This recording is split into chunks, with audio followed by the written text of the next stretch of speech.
Assalamualaikum warahmatullahi wabarakatuh. Bismillahirrahmanirrahim. Alhamdulillahirabbil alamin.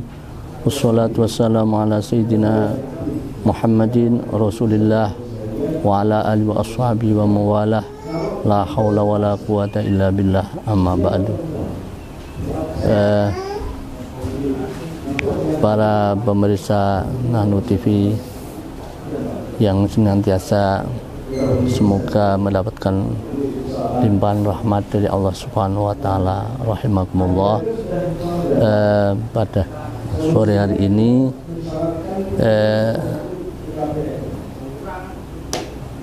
saya mendapatkan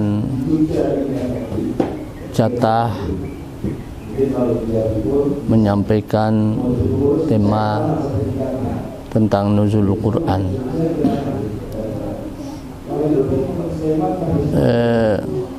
Mungkin selama ini sudah sering disampaikan oleh para alim ulama, para mubaligh, para kiai melalui masjid-masjid, mushola atau berbagai media tentang nuzul Quran. Dan itu sangat baik dan sangat memberikan tambahan ilmu dan pengertian kepada masyarakat tentang apa itu nuzul Quran.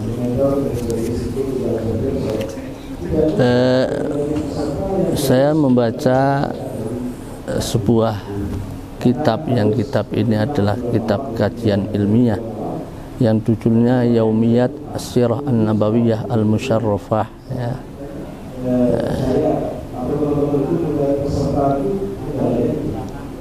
Keseharian dari perilaku kenabian yang mulia. Ini kitab kajian ilmiah yang ditulis oleh seorang ilmuwan Mesir namanya Abdul Abu Dikri, dan kajian ini disajikan dalam sebuah kitab atau sebuah buku yang dibimbing langsung oleh ulama besar dari Mesir, dan termasuk ulama besar di antara ulama-ulama para guru besar di Al-Azhar University atau Universitas Al-Azhar, ya, yaitu Profesor Dr. Ali Jum'ah atau Ali Gumah, Udhu Hayati Kibarul Ulama, termasuk salah satu anggota dari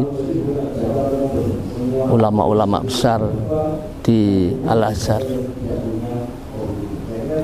Dalam kajian ilmiahnya ini yang menarik adalah bahwa tarikh kenabian, ya, tarikh kenabian ini dirunut tidak hanya dari segi tarikh yang apa itu hijri atau kalender hijriyah, Qamariyah, tapi juga di dalam kitab ini disajikan juga dikaji tentang peristiwa-peristiwa itu menurut kalender Masihah atau Miladiyah.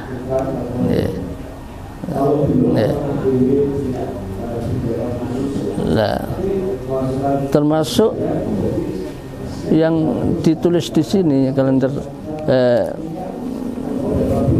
Miladiyahnya, bahwa menurut kajian beliau,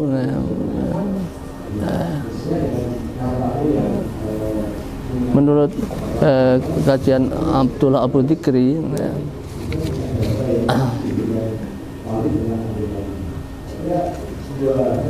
bahwa turunnya Al-Quran, sebagaimana kita ketahui bahwa kapan sebenarnya turunnya Al-Quran, ini mukhtalaf antara para mu'arikhin, para sejarawan Islam. Ada yang mengatakan bahwa turunnya itu ada tanggal 17 Ramadan, ada juga yang tanggal 21 Ramadan, juga ada pendapat-pendapat yang lain. Di dalam kitab ini dinyatakan bahwa turun itu adalah di Yaumul Isnin, ya, hari Isnin, jadi Yaumul Lailatul Isnin, ya. Lailatul Isnin 21 Ramadan qabla hijrah. Karena posisi Nabi waktu itu masih di Makkah sebelum hijrah. Nah, sedangkan hitungan miladiahnya itu 17 Agustus. 17 Agustus tahun 610 Masehi atau Miladiah. Tahun 610 Masehi. Oleh karenanya itu anugerah besar bagi kita kaum muslimin Indonesia bahwa 17 Agustus ini turunnya Al-Quran, juga 17 Agustus itu sekalian Yaumul Istiqlal, hari kemerdekaan Republik Indonesia, 17 Agustus tahun 1945. Yang kebetulan juga 17 Agustus turunnya Al-Quran itu juga di Syahri Ramadan, Yaumul Istiqlal, hari kemerdekaan juga di bulan Ramadan. Menurut kalender Hijriah. Nah, oleh karena itu anugerah inilah, anugerah ini, nikmat besar pada umat Islam dan pada khususnya pada kaum muslimin bangsa Indonesia. Ini anugerah yang sangat besar yang perlu kita pahami, perlu kita mengerti dan sekaligus kita syukuri. Dengan demikian semoga dengan demikian umat Islam Indonesia ini menjadi umat Islam yang memang terpilih di antara umat Islam yang lain. Bapak, Ibu dan saudara sekalian pemirsa TV, NUTV yang Nahdlatul TV yang dimuliakan oleh Allah rahimakumullah. Sedikit memang kalau kita melihat sejarahnya, Rasulullah itu sebelum menerima wahyu itu memang sosok dari segala dari segala profilnya, ruang lingkupnya, Rasulullah SAW itu sudah sangat terpilih. Ruang lingkupnya sudah sangat terpilih. Bagaimana beliau dilahirkan dan mendapatkan wahyu di kota Makkah, yang kota Makkah itu menurut istilah Jawanya itu pusar bumi, pusatnya bumi itu Makkah. Di situ ada Baitullah dan sebagainya. Dan dari sejak kecil ya, sejak kelahirannya itu memang dijaga betul oleh Allah Subhanahu wa taala. Sampai ada keistimewaan yang melekat pada diri beliau yang nama irhas. Irhas itu suatu keajaiban, ya, suatu keistimewaan yang tidak dimiliki oleh orang lain, ya. Karena penjagaan Allah bagi seorang yang nantinya akan dijadikan Allah sebagai Rasul. Nah, termasuk irhasnya Nabi, nah, dikatakan bahwa sebelum Nabi Muhammad SAW itu mendapatkan wahyu dari Allah Subhanahu wa taala, ketika beliau tahannus ya, beriyadhah di Gua Hira yang berada di puncak Jabal Nur, di puncak Jabal Nur. Nah, sebelumnya, tahun-tahun sebelumnya, bahkan di dalam kitab ini dikatakan bahwa khalwat beliau, tahannus beliau atau khalwat beliau yang kemudian beliau mendapatkan wahyu itu adalah khalwatnya beliau yang kelima kalinya. Jadi sudah Ramadan yang kelima kalinya. Tahun-tahun berikutnya, tahun-tahun sebelumnya sudah sering beliau lakukan di Gua Hira itu, di Gua Hira itu. Baru tahun kelimanya itu. Nah, baru tahun kelimanya itu sekonyong-konyong dihadiri oleh sosok yang belum diketahui oleh beliau sebelumnya. Siapa ini? Tidak tahu. Nah, kemudian sosok ini memeluk beliau Nabi Muhammad SAW, Rasulullah, dipeluk dengan sekuat-kuatnya ketika sendirian di Gua Hira itu di syahri Ramadan. Ada bagian mu'arrikh mengatakan tanggal 21 Ramadan, ada yang 17 Ramadan, tapi yang jelas itu di Ramadan. Dan kebetulan kalau 21 Ramadan ini kebetulan 17 Agustus. Nah, Nabi tidak tahu siapa yang datang itu, kemudian memeluknya erat sekali.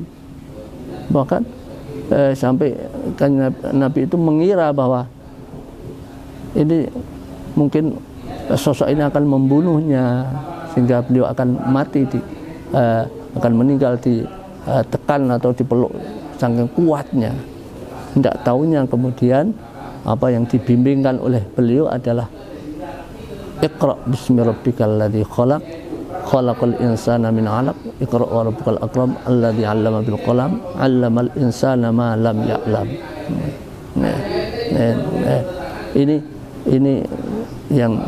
Ini kata-kata ini belum pernah ada di dalam dunia keseharian orang Makkah, orang Quraisy itu.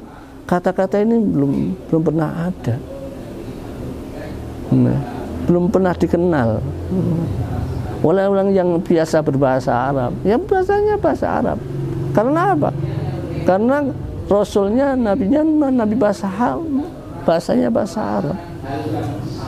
Maka lugahnya dengan lugah Arab. Untuk bisa dipahami, Nabi dan lingkungan Nabi.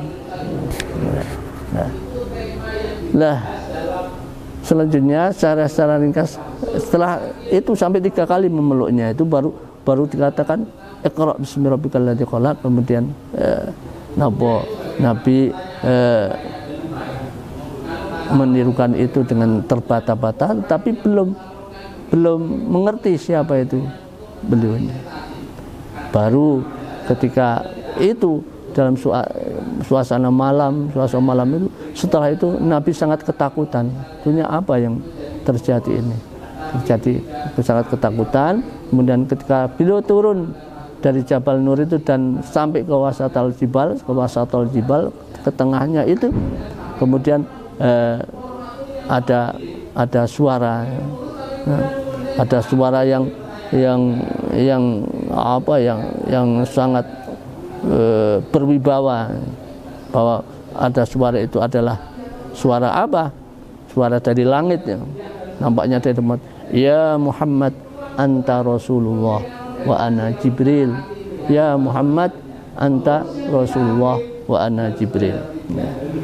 Wahai Muhammad, engkau utusan Allah dan saya ini malaikat Jibril, dan saya ini Jibril.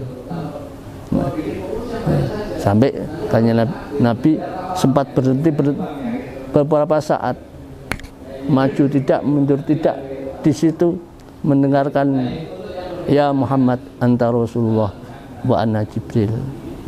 Nah, inilah malam di mana Rasulullah diwisuda oleh Allah Subhanahu wa taala melalui malaikat Jibril, dinyatakan sebagai utusan Allah. Ya Muhammad, anta Rasulullah wa ana Jibril. Nah, itu mulailah menjadi yaumul bi'tsah atau hari diutusnya beliau, menjadi utusan Allah untuk menyampaikan dakwah-dakwahnya Allah, yaitu agama Islam, disampaikan ke seluruh alam. Demikian sedikit apa yang saya sampaikan, saya bacakan dari sebuah kitab ini. Semoga ada manfaatnya, kurang lebihnya mohon maaf. Akhirul kalam, assalamualaikum warahmatullahi wabarakatuh.